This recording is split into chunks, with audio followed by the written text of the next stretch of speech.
Space এবং time, হুম। এইটা নিয়ে কতটুকু জানি একটু এক্সপ্লেইন করেন আমাদেরকে।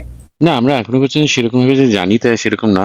টাইম যে জিনিসটা আমার মনে হয় সেটা হচ্ছে যে টাইম এই জিনিসটা, আচ্ছা প্রথমে একটা জিনিস বলি, আমরা যখন বলি যে এই মহাবিশ্বের শুরু আছে তখন আমরা আমাদের ইউনিভার্সের কথা বলি।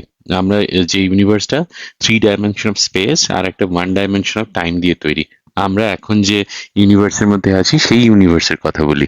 যে এই ইউনিভার্সের একটা শুরু আছে, হ্যাঁ সেই জিনিসটা আমরা দেখি, এবং বিগ ব্যাং তত্ত্ব সেই জিনিসটা সেই কথাটাই বলে যে আমাদের ইউনিভার্সের একটা শুরু আছে এবং সেখানে একটা এক্সপ্যানশন হয়েছে, সাডেন এক্সপ্যানশন হয়েছে, এবং এই এক্সপ্যানশনের জন্যই আমরা কিছু এনট্রপির কতগুলো লোকাল পয়েন্ট দেখি, যেখানে লো এনট্রপি লোকাল পয়েন্ট আমরা দেখি, সেখান থেকে এনট্রপিটা আস্তে আস্তে বাড়ছে, এই জিনিসটা আমরা দেখি।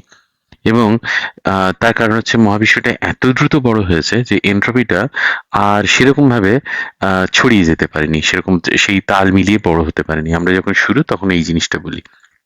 তো এখানে আমরা একটা জিনিস দেখি, এনট্রপির সাথেই আমরা একটা জিনিস দেখি যে এখানে একটা একটা ইমার্জেন্ট প্রপার্টি আমরা পাই, সেটা হচ্ছে টি বা টাইম।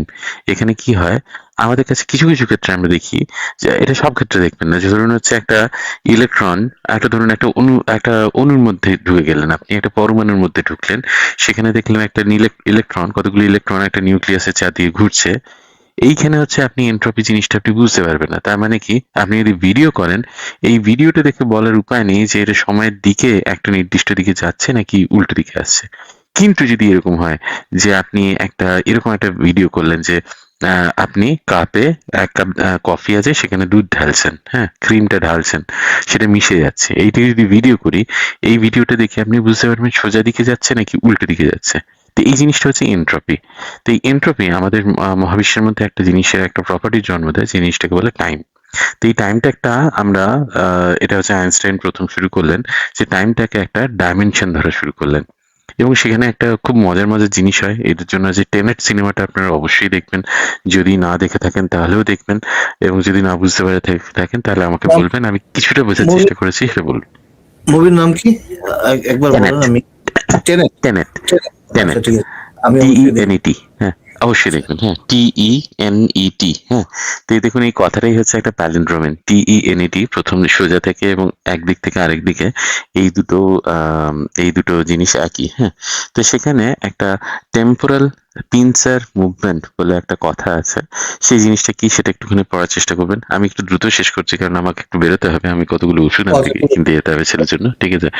আচ্ছা ঠিক তো আছে, যাই ঠিক হোক, আছে। যেটা জিনিসটা বলার সেটা হচ্ছে যে আমরা যে জিনিসটা দেখি মহাবিশ্বে, সেটা হচ্ছে টাইম একটা ইমার্জেন্ট প্রপার্টি হিসেবে দেখি। এই টাইমটা কি মাস্ট? না, সেরকম সবসময় নয়। তার কারণ আমরা এই যে দেখি যে কোয়ান্টাম মেকানিক্স এমন বেশ কিছু ইয়ে আছে, বেশ কিছু মানে কোয়ান্টাম মেকানিক্সে যে ফর্মুলাগুলো, সেগুলো টাইম ইনভ্যারিয়েন্ট হিসেবে দেখানো যায়। এই টাইম আমরা যখনই বলছি তখন আগে পিছে এনট্রপি এই ধরনের জিনিসগুলো রিলেটেড কথা বলছি। তা এখন আমরা যখন এই মহাবিশ্বের যখন আগে কি ছিল যখন আমরা বলতে চাইছি, তখন সেটা আমাদের এই টাইম, যা আমরা টাইম এই মহাবিশ্বে বুঝি সেই অনুযায়ী এটা এটা ইররিলেভেন্ট হয়ে যায় কথাটা।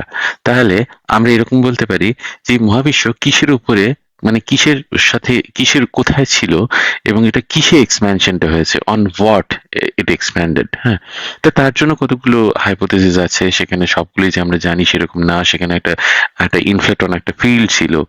এখন এখানে দুটো সমস্যা, যখনই আপনি বলবেন যে কিছুই ছিল না, ঠিক আছে, এই যে কিছুই ছিল না, ফিল্ড ছিল না, এই ছিল না, ওই ছিল না, এইটা ইট ইজ কমপ্লিটলি আনডিফাইন্ড। এটা খুবই অ্যাম্বিগুয়াস একটা ব্যাপার। এটা ফিলোসফিক্যালি মনে হতে পারে হ্যাঁ এটা তো হতেই পারে যে কিছুই ছিল না, কিন্তু এটা সায়েন্টিফিক্যালি খুবই মানে খুবই একটা অ্যাম্বিগুয়াস একটা ব্যাপার, খুবই এটা হচ্ছে খুব নন স্পেসিফিক একটা ব্যাপার।